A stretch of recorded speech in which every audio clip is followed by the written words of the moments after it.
پایمانگه که ناوین جبو خاندکارن عفرین کل شهبا در بدرن جعالی کمیته پروردیار و بریا خسر و هات وکرن.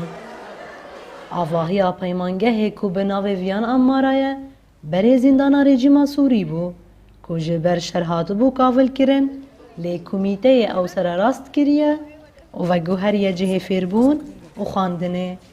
دوربشن پایمانگه و ریواچونا سالا خواندنه یا یکمین ریوبر پایمانگه او آگاهی گوتن. چهار باشن، باشه ماموستاتی رفیه و باشه بیرکاریه، باشه بیولوژیه و باشه فیزیوکیمیه.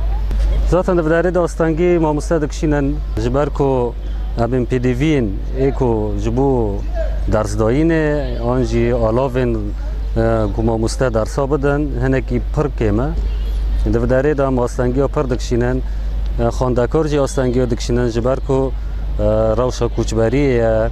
تفی همو زور و زحمتیان لی پیمانگه در فتک جبو خاندکارن عفرین پیدا کریه. داکو خاندنا خود پشتی قوناخا اماداهی بدومینن کو روشا کوچبریه بجارده ینوان دنگ هشتنه. لو ما هر خاندکاره کی صدمه کوی هیا کو خاستیه لپیمانگه بخوینه هنک خاندکار جمارا آخفین.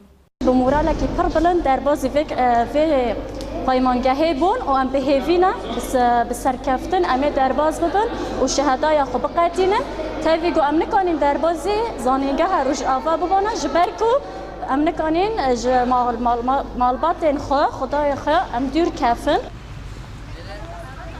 سالی چونی من زانینگه روش آوا دخوان اما من نکانی بردام بکرش برگو در فتن شر و در شر قومی و اش خدانه خواجی دور بوم جبر ویا که از فگریم شهبا ما خواندنا خالف داره من بردام کرد مخ قدمون پایمانگه باشه زانیاریج مرا درکت العفرینه بشتی خواندنا خواهی بکالری خلاص کرد مدخواست باشه را خواندنه دا بخویدم زانینگه ها عفرینه دا لاما نبی هیوی من نفجی داما بشتی هم هاتن شهبا هم نچاری کچ بر بیرون شهبا بین پایمانگه هاتن بکرن مخود اوید سجلان مامستتی رفید و سجلان جی یکم زانینگه ها لروج آوا و یکم پایمانگه جی خاندکارن عفرین به پارمان لی بلی دیسا به اصرار لدرب دربون فیربونا خود دومینن که به ده خورت و قیز لپیمانگه دخینن و دروشماوان گوتنین سیدای جگر خوینن.